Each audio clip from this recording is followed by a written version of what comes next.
All right, we are recording. Page 56, Practice of the Presence of God. And before we dive in, does anyone have anything that they wanted to discuss before we go? Anything that was percolating from the week, from last week? Anything you just got to get off your chest related to the material, of course? Yes, Ken? No? Nope. Okay. Here we go. I want to just start back one paragraph, only one paragraph this week. So it's the first full paragraph on page 56. And he's talking to a priest. He's asking for the priest's opinion on what he's doing because he cannot find anything corroborating his way of approaching God, anything corroborating his practice of presence. And he feels actually guilty that it's been so easy for him. He feels like presumptuous that he's been able to fall into this connection with God in a way that others seem to only work at and chip away at and keep laboring for and have all these complicated formulations for. And he's just fallen into this. So it's a little unclear whether he really is looking for the priest's reply or if he's using this as a humble way to have a conversation and introduce different material to this priest who is his religious superior.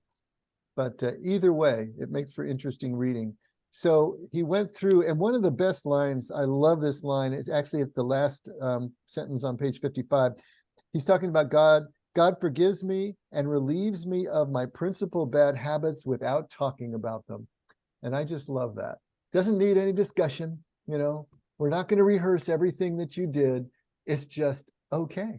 You showed up and it's okay. We don't need to talk about this stuff. And then he talks about going back into connection with God. And in the next paragraph we're going to read, he's going to talk about his method. So he says, my most usual method, and this is the method for maintaining his connection, maintaining this practice of presence. My most usual method is this simple attentiveness and this loving gaze upon God, to whom I often feel myself united with greater happiness and satisfaction than that of an infant nursing at his mother's breast. Also for the inexpressible sweetness which I taste and experience there, if I dared use this term, I would willingly call this state the breasts of God. And we talked about El Shaddai, and that is a name that the Hebrews gave God, which also is the same exact image. The other translation called that state nursed by God. But anyway, you get the image. You get where he's going with this. He feels that kind of cradledness. He feels that kind of intimacy and connection and provision, the nurturing, right? If sometimes by necessity or weakness I'm distracted from this thought, I am soon recalled to it by interior emotions so delightful and so entrancing that I am ashamed to speak of them.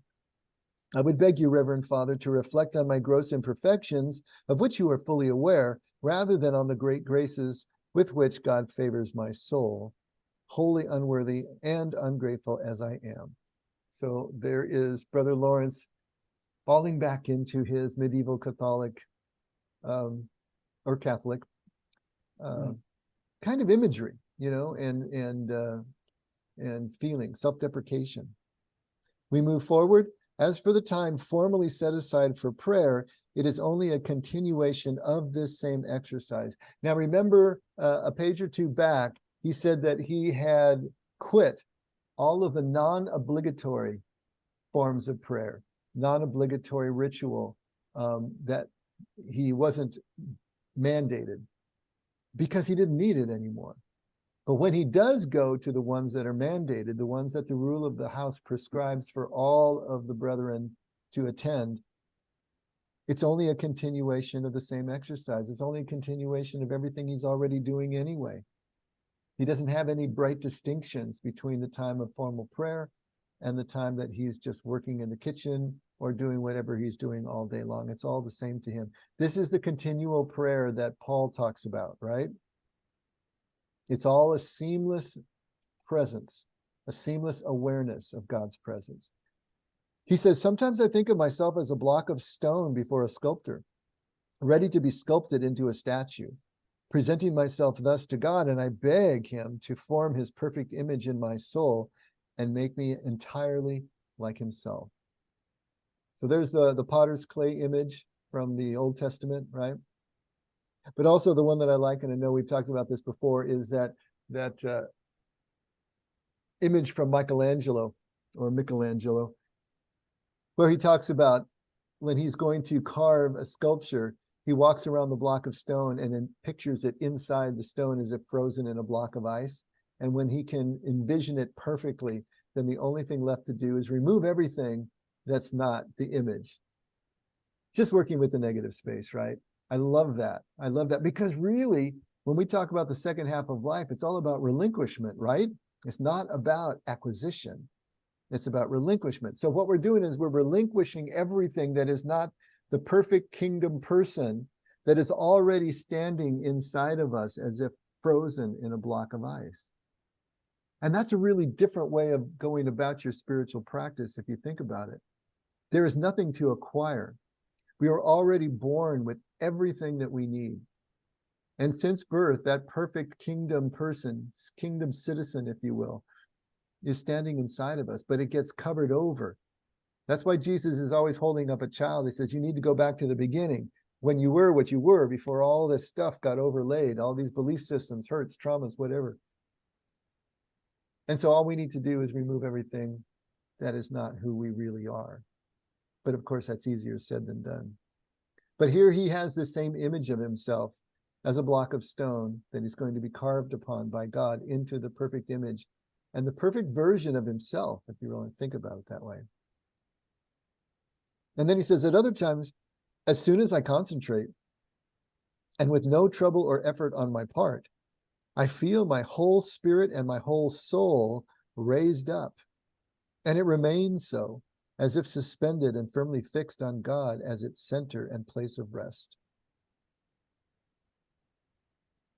I know that some people consider this state as one of idleness, delusion, self-love.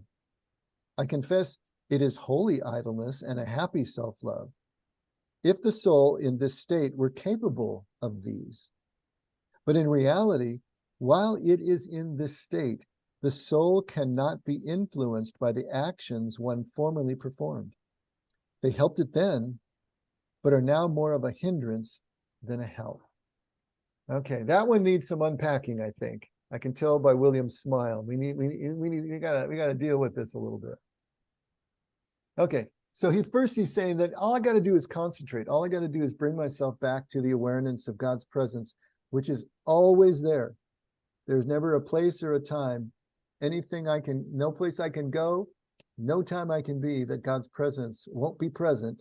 And so as soon as I concentrate, he just falls right back into that felt relationship. With no trouble or effort on my part, I feel my whole spirit, my whole soul raised up, and it remains so as if suspended and firmly fixed in God as its center and place of rest. I think one of the things that happens when you start practicing contemplative prayer, so if you've carved out time for centering prayer, carved out time for meditation, as you practice that, it becomes a kind of a shortcut, like one of those links on your desktop that takes you someplace quickly. It becomes like that because you've already practiced and have experienced the sensation of moving into God's presence in those times of carved out prayer. So now that when you're going through your day, all you have to do is go back to that same technique, that same shortcut, I guess is the best way I can put it. So if you are using centering prayer and you have a sacred word that you say, that sacred word can just drop you right back in because it's becoming a procedural memory, a kind of muscle memory to you. And so it kind of just, like a touchstone, brings you right back to that place again. That seems to be what he's talking about here.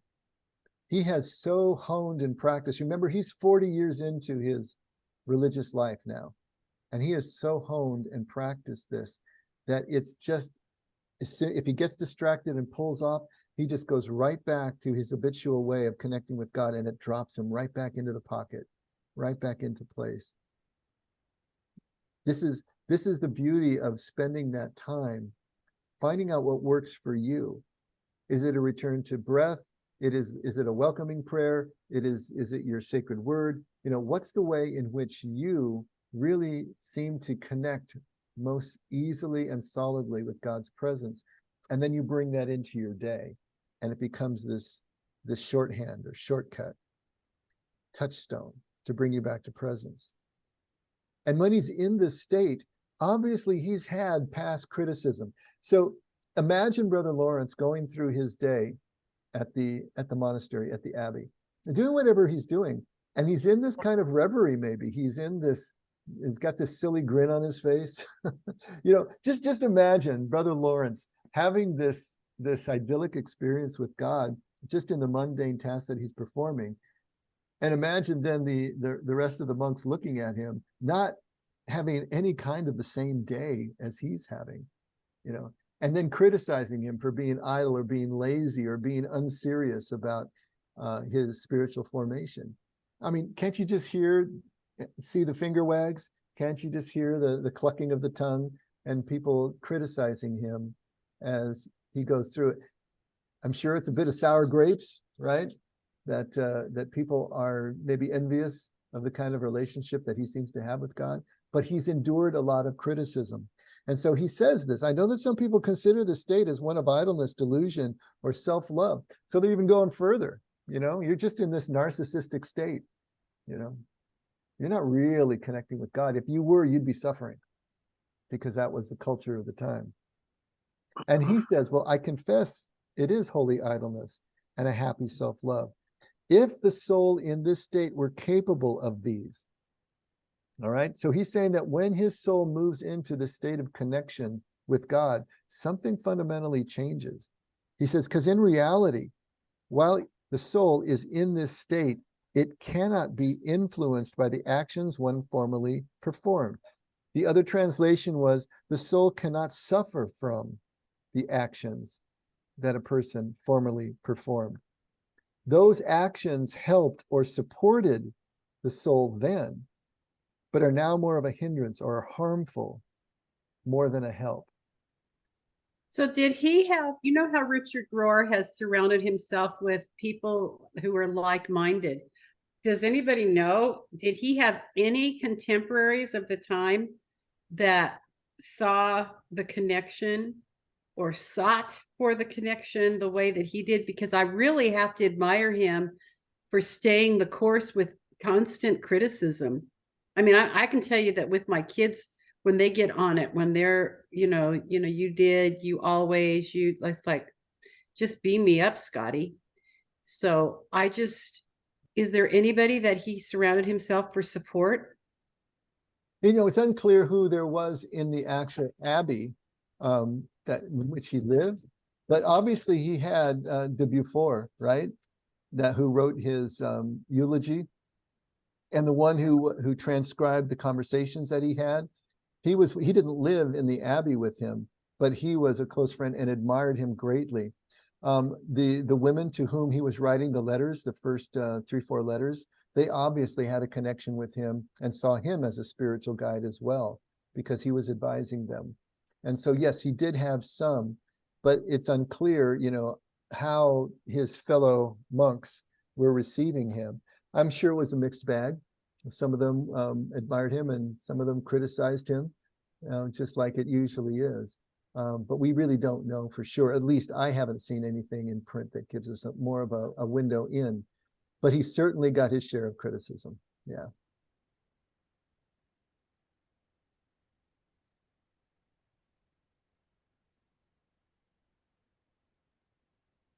So if you think about what he's saying here in this last paragraph, he's saying these labels that you're trying to apply to me, what idleness, delusion, self-love, they really don't even apply to a soul that is in this state of pure presence. Once you're in pure presence, these kind of labels that have to do with egoic consciousness, they just don't apply, because the egoic consciousness has left the building. With Elvis, they've left the building, right? And so how can you apply these kinds of motivations or these kinds of dalliances or anything that you want to call, when it's not about the egoic consciousness at this point, it is about pure presence. And that's the idea that he's trying to get across. Back before, he says, I used to use these things to try to help my soul. You know, maybe it was a kind of delusion. Maybe it was a theological kind of delusion to imagine certain things that helped give me a sense of certainty and a sense of fortitude to carry on. Or maybe this idea of self-love helped me to believe that God actually loved me, even though I don't feel worthy of it. But he said, in this state, they just don't even enter into the picture. They have no connection with a spirit or a soul that has moved into pure presence. That's what he's trying to get across here, I believe. I imagine as we spend more time in our abilities trying to create that sense of pure presence, that we can't even begin to imagine what that's really like. We have all these ideas and concepts and theories of what we think it would be like to be present to God. But the more I read God's word and the more we share amongst each other in our stories, the more I come to the realization that as I get closer to pure presence, the reality around me shifts and changes. My worries, my fatigues, my concerns, my arguments, my fears, my everything that makes up these experiences we have in life seem to fade into the background as we get closer to pure presence.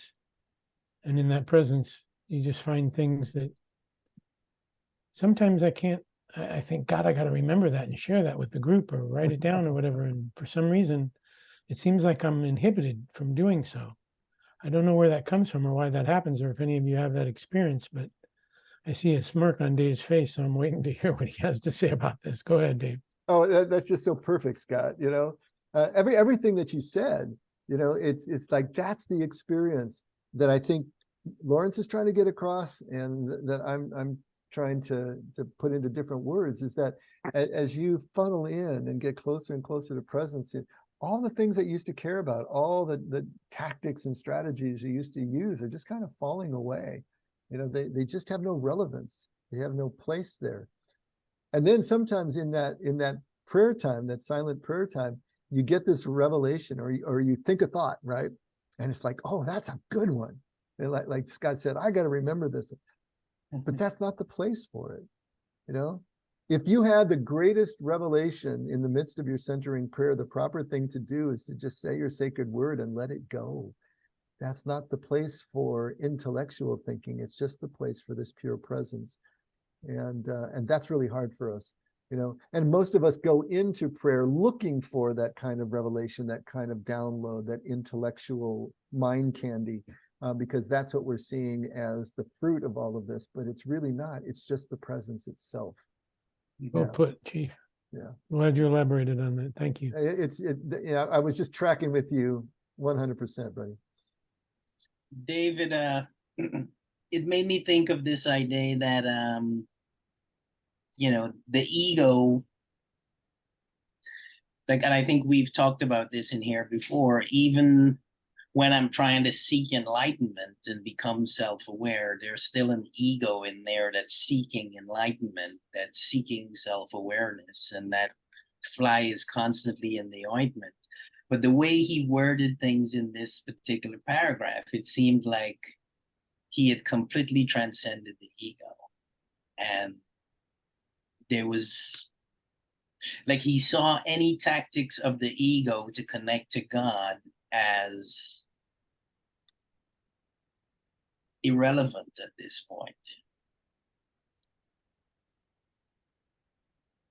Seems that he easily recognized during his journeys as he matured along his journey and his path, the times when he was doing something out of his own effort and the time when God was moving in his life. And I think as we spend more time with God and have those experiences, the more we desire them, and the less the things of the world kind of close us in. Yeah, that experience of being yoked with, the Father, being held by the Father and carried by the Father. It's the best. But it's So just like, oh, go ahead, William, finish your thought. I like this, like you cannot be influenced by the actions one formerly performed. It made me think of like somebody who was completely free of all of the egoic programming that, brought him up to that point. And it's beautiful. We've talked about that moment when you're standing on the beach and you're enveloped in a sunrise or a sunset, and that beauty, that living picture is all around you, and you're just in that space. As soon as the thought hits you to go get your camera and take a picture, you've left it, right? It's the same thing that we're talking about here in these times of pure presence. As soon as you think that you have this great revelatory thought, this great theological insight that you got to save and remember, you've already left it. You've left the presence. And for Lawrence, remember, he says, you don't do it for any other sake except just the presence of God. That is it. That's the everything. There is no other there. This isn't leading someplace to something else or to something greater. It is already as great as it gets. It's this infinite, this dip into this infinite pool of presence. And it's not leading anywhere. It's just there, Thomas Merton and Richard Rohr too, I think, they talk about if you approach contemplative practice from the point of view of self-development, that you're defeated before you start, because it's not about self-development. If we go in with self-development in mind, then we're trying to improve, we're trying to hit some outcome, we're trying to hit some goal. And typically we're trying to acquire something that we don't currently have that will add to us and create this new self that we're seeking. And there's nothing wrong with that, but it's antithetical to contemplative practice. Because remember, contemplative practice is about relinquishment. It's about letting go of the things that are blocking us, not acquiring something that we don't have. Like Michelangelo, just removing everything that's not the horse, right? And so it's so different in its approach. It's so different in the experience of it. And it's so difficult to express because it just flies in the face of everything that we do in our physical lives. And so it's difficult for us to get our minds around it until we've experienced it ourselves. And then once we've experienced it, then the words of these mystics start to make a different kind of sense. It's just like Scott was talking, and I was totally tracking with what he said because I've had the similar experience. I knew what he meant by that. And so it was bringing up a different way of expressing it, because I have my own perception of the same truth, but I was able to track with that and I knew what he was talking about. And more and more as you get into this, as you read Meister Eckhart or Julian of Norwich or John of the Cross or Paul or Jesus, any of them, what you find is that more and more, it's like, now I know what that means. It just comes into a different spot because you've got the experience. Yeah. And I'm liking that even within the Abbey, he was having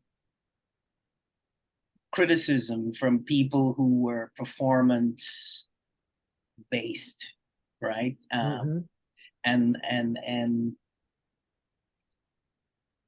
I was talking to a client about this earlier, like the idea that living this deeply spiritual life, you run into a lot of, why are you wasting your time? Why are you, what are you really working on? What are you trying to accomplish? Like how do you know when you get there? And how difficult it is. He's a 24-year-old living in San Francisco and all caught up in all of the basic egoic struggles and feeling like all of that is in direct conflict to his spiritual path. But doesn't want to give any of that up at this point, or Mhm. doesn't know how to give any of that up, or if he should, you know. Anyhow, I'm rambling, so. sorry. I don't think so, William, because I was thinking about the world that we live in. I watch my kids with my grandchildren and how they don't want to miss out on a single minute with my grandkids. And so they take picture after picture after picture. And I love my little grandkids, but it's almost to the point sometimes like, can't you just enjoy the moment instead of trying to capture it on film, or not in film, that I'm telling my age here, but trying to save that image as if that image is being present, and it isn't, and just enjoying what is. Mm. And then add on to it, Nancy, you can hear her in here, and so she stays around a little bit, and I like it because this is spirituality, it's not religion. And she actually can have a conversation of when people have been religiously based, that's the only reference they have. And so anything like this, they don't get it because everything was performance based Mhm. instead of heart. And to push your analogy a little further, Lori, taking all the pictures so that we can post it on social media, right? And so that's the thought. So not only have you pulled yourself out of the moment because now you're thinking about it and putting it into a frame, but you're also thinking ahead about what you're going to do with it when you post it and who's going to see it, and maybe the likes you're going to get and all of that. So it is completely antithetical. And obviously there's nothing wrong with taking pictures of your grandkids and posting them Right. on social media. Right. What we're looking for is some balance. We want to be balanced. We want to know that the greatest piece of this is the pure presence. We are going to pull out and in and out because that's what we do as humans. So we're looking for the balance. But if we don't know the different qualities of what we're talking about, then we can never have the balance. And so we want to make those distinctions as best we can. Now, for some of you who aren't speaking right now, is this all gobbledygook or is it making some kind of sense? Is it helping, or are we just talking about how many angels fit on the head of a pin to you?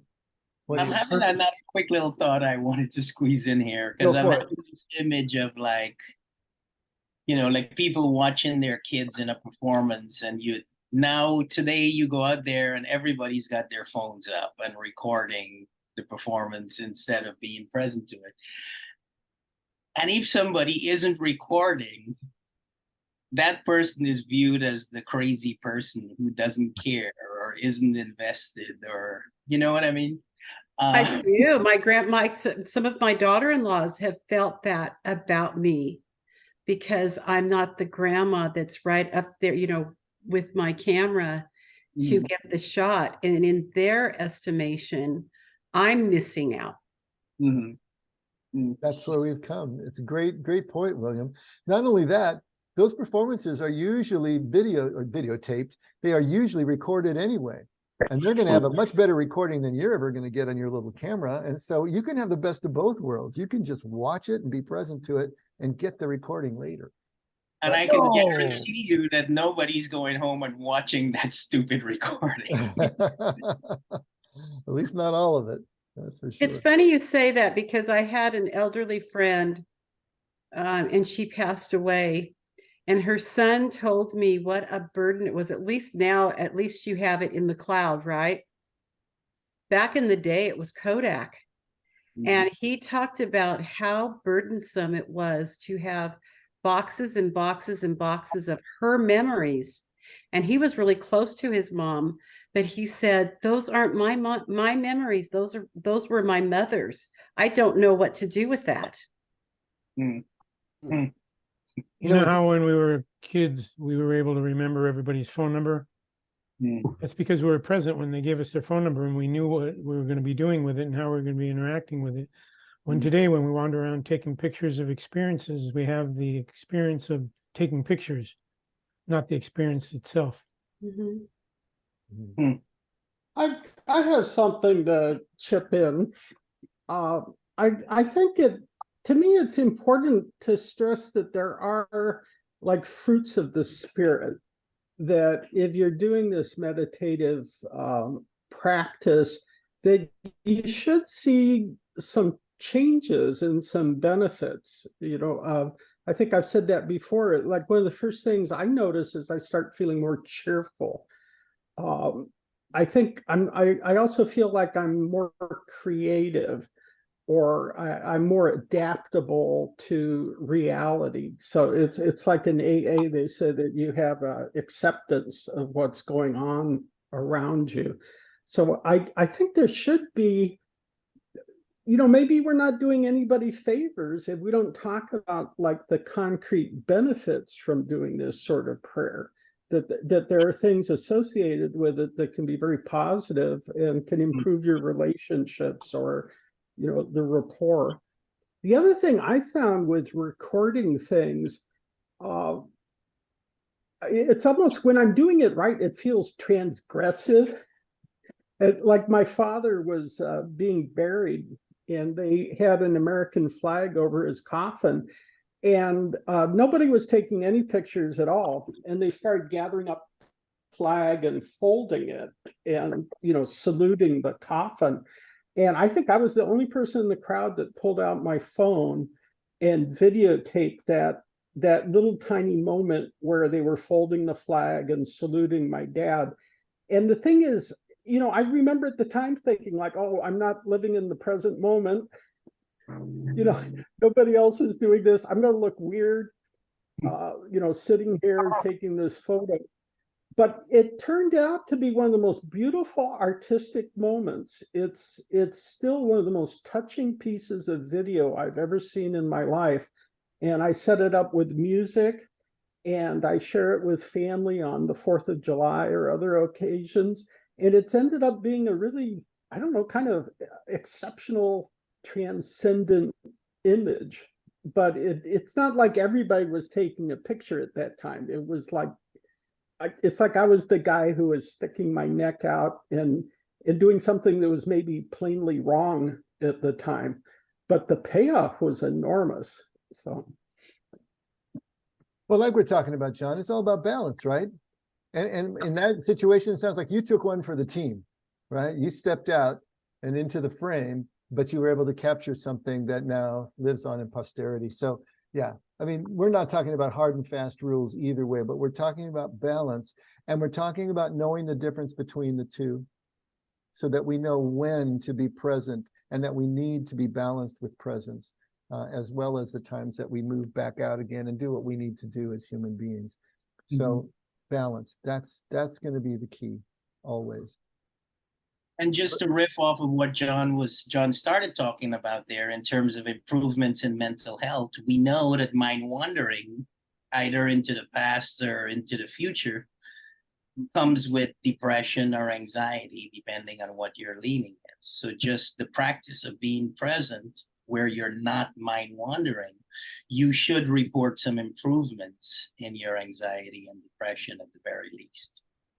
Why do you think we call this place The Effect? There you go. Because we're looking for the effect of all of this. We're not looking to just do it as a theological exercise. There should be a actual, concrete, palpable effect to everything, and everything you said there, John. Yes, that's absolutely what we're looking for.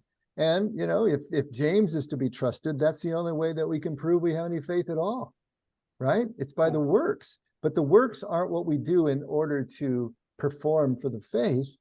The works are what naturally flow out of us. The changes in ourselves, as you were describing, is what flows out of our faith. And if those aren't there, then how in the world can you say that you are faithful?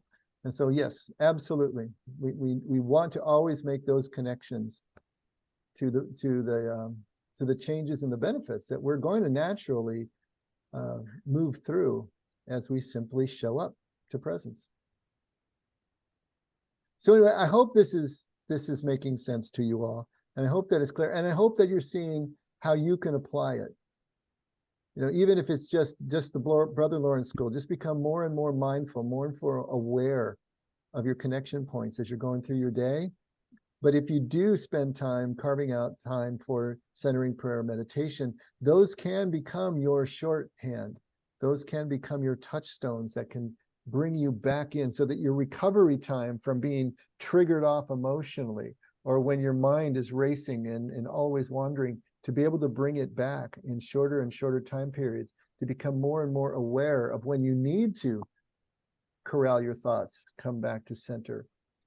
That's going to be enhanced by the time that you spend in carved out times for meditation and centering prayer. So Dave, the two work hand in hand. Go ahead, John. Yeah, I would like to submit that this whole volume of what we've been reading here today tells me so much about Brother Lawrence, and how he has developed a relationship and in the presence of God, rather than being a member of the clergy per se. He's found a spiritual relationship, and he's expressing his spiritual relationship with God. And he's not practicing or saying the mass or anything like that. He's expressing his spiritual relationship with God as he understands him. And in my estimation, he is really realizing that relationship, and it is and he gets a little self-deprecating, by saying that let's see, how does he say it? Bear with me just for a second, forgive me.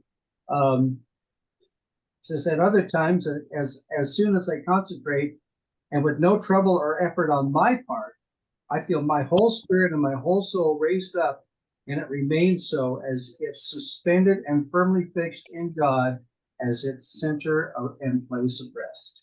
I love that. I just, I'm just a dummy, but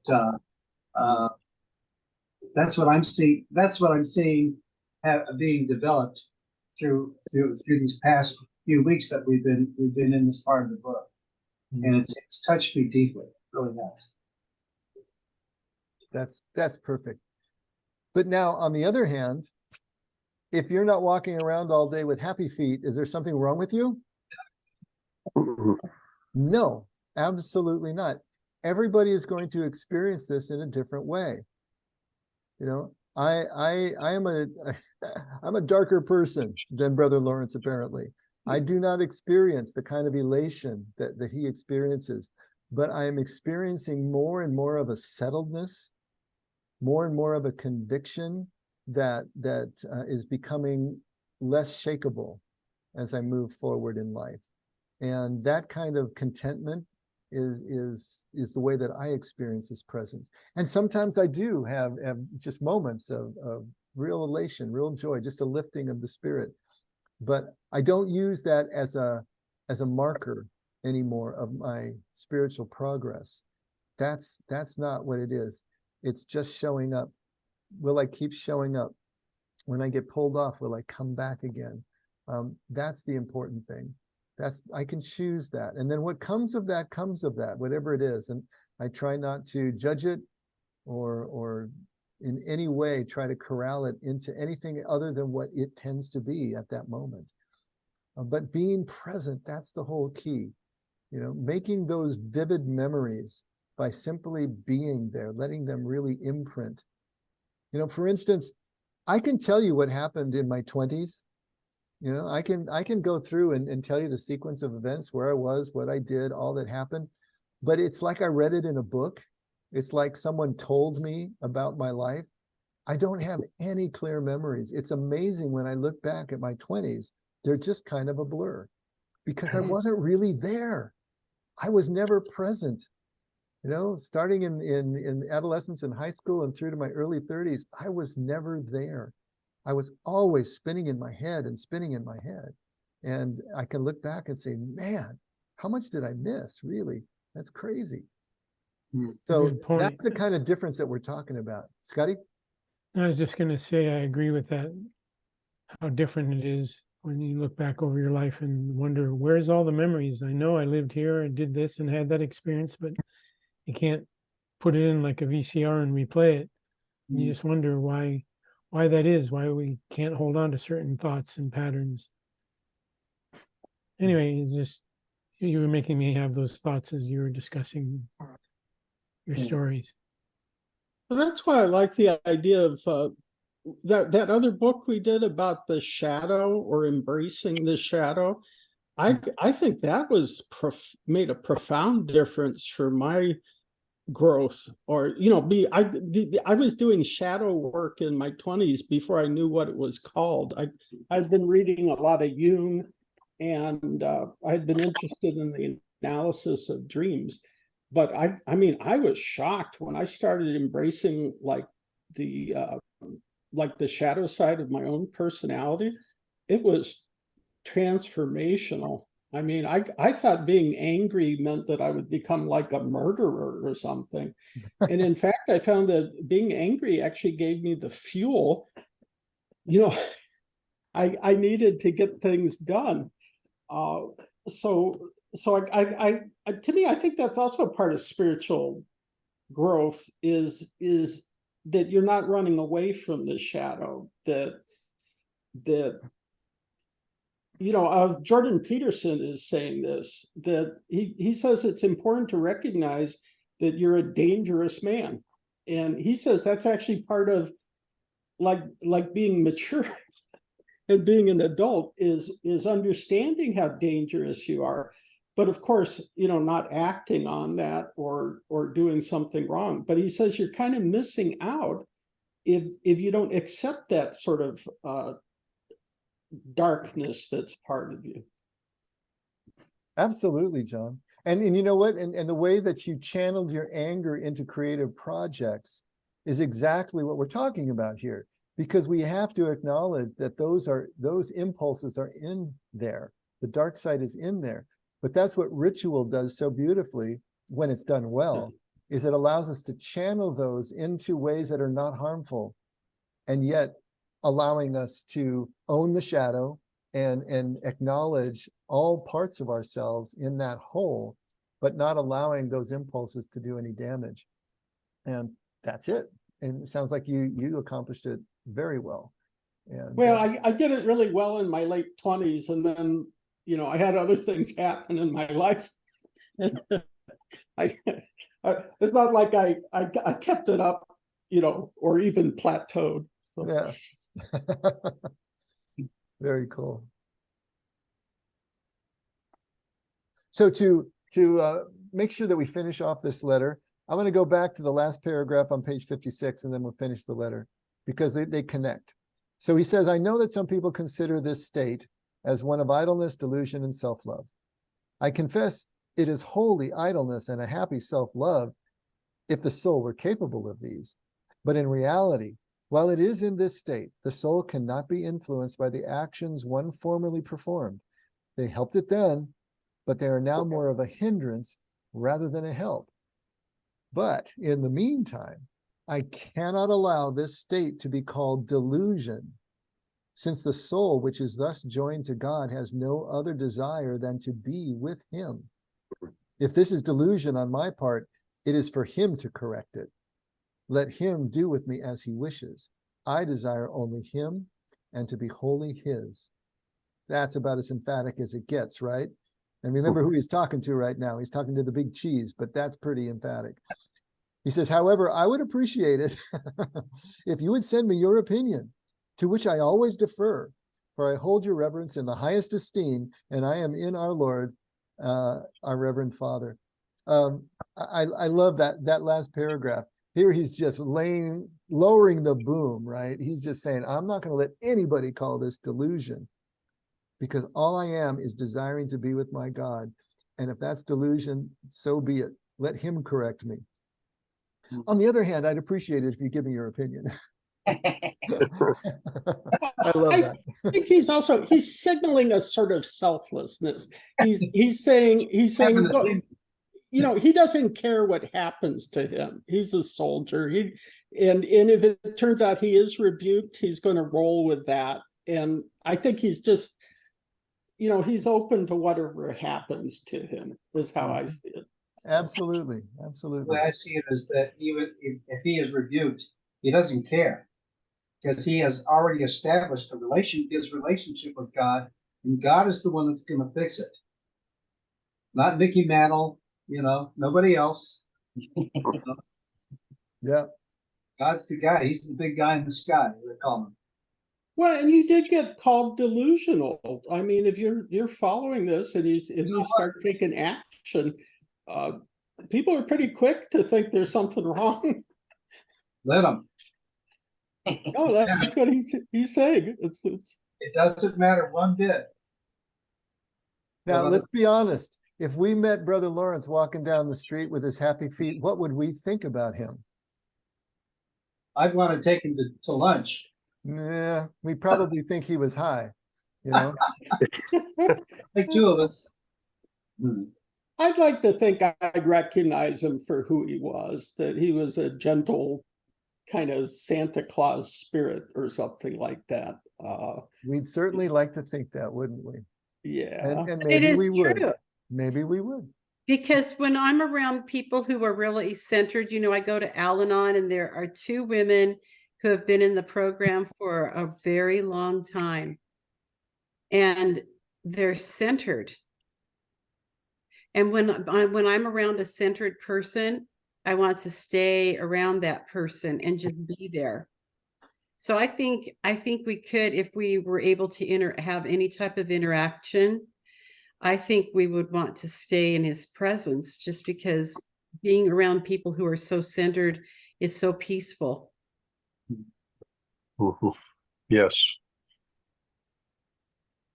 And hopefully we are aware enough at this point in our spiritual walks to be able to discern that, right?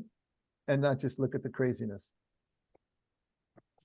That's kind of why we put John Gibson at the front door on Sunday mornings. Because if you can't get past John, then you probably aren't going to get past a lot of other things at the effect as well. I just don't like people hugging me. I physical displays of affection in public from strangers. I just can't handle it. We got to tell John it's nothing personal. It just doesn't work. Yeah, we are a hugging crowd. That is true. That's why there's a back door. Yeah, kind of sneaking. No, John, I think John knows not to hug me. I think he's figured that out. He just sort of smiles and works on somebody else. Yeah. John, are you in California? Yeah, I am. I'm in Laguna Niguel. So Oh my goodness. The hugging capital of the world. I don't get it. If somebody hugs me, I feel like all my adrenaline shoots off. It's like if people knew how I react to being hugged, they wouldn't even think to hug. All right, we're going to have to do some exposure and aversion therapy on you, my friend. Okay. Yeah. That We're gonna hug you until you like it. How'd you survive AA? Oh, I hate it. That was the worst part. I used to joke like, okay, time to touch. Touch. You know, it's COVID was a funny. good thing for you. It's funny you bring that up because I remember in the Catholic Church after Vatican II, when we started, they turned the altar around, they started speaking in English. And then when we would do the Our Father, everyone was expected to reach out and take the hands of the person. next to them. Yes. And there was such aversion and resistance to doing that. I mean, it just, people weren't used to it. People touching me, Yeah. but it's, and now we're hugging. Well, who can you say? Yeah. The other thing that's happening in this last paragraph, if you take a look, where he says, I cannot allow this state of connection and presence and bliss to be called delusion, since the soul which is thus joined to God has no other desire than to be with him. If this is delusion on my part, it's for him to correct. Let him do with me what he wishes. I desire only him and to be wholly his. Notice that this is completely not outcome based. It's a total focus on the process. What is happening right now? Total focus on just the simple desire to be with God. There is no other there. Call me whatever you wish. You know, all I desire is to just be here now with my God. Total process based, focus on the now, and no thought of outcome, because there is no other outcome than the moment itself. That is all there is. You know, I keep trying to come back at this and say, you know, we think of life as a task with means and ends. We do the things we do to get some other ends or some other outcome. But the truth is that life is not a task. It's only ever experienced as means. It's all means. It's all process. You know, there are no other outcomes than the moment that we're in. And even if we reach a goal or a milestone that we're looking for, that's just another moment that passes right out of focus as soon as we enter it. And so those milestones, those outcomes are just egoic cognitive structures, really. They don't exist. Life is about this moment right now and wholly this moment. And Brother Lawrence gets that. The irony of studying this book is the process is to better learn how to do the process. And it's just so antithetical, but it's interesting. Mm-hmm. Yeah, it's just so against the grain of us as human beings, but especially us as modern Western human beings. We've taken this whole thing and created an art form out of it in terms of being forward focused and performance based and all of that. So, and I guess what I'm saying is by studying the book, it's studying how to, right? Right. Right. So In acceptance and commitment therapy, they say the goal is the process. Exactly. Perfect way to put it. Yeah. Perfect. Yeah. The goal is the process. It's just to show up, to be completely assimilated by the process. You know. There's a saying in Buddhism that if you find the Buddha on the road, kill him. Because if he reaches perfection, he's done. There's no point going on, right? Irony. Glad I'm not a Buddhist. Yeah, or you would never make it. I'm safe. I'm pretty safe. They're unlikely to. Or the way Frank Herbert puts it in Dune, he said, a process cannot be understood. Let me start again. A process cannot be understood by stopping it. Yeah. You can only understand a process by becoming part of the process. And so there's another way of looking at the same thing.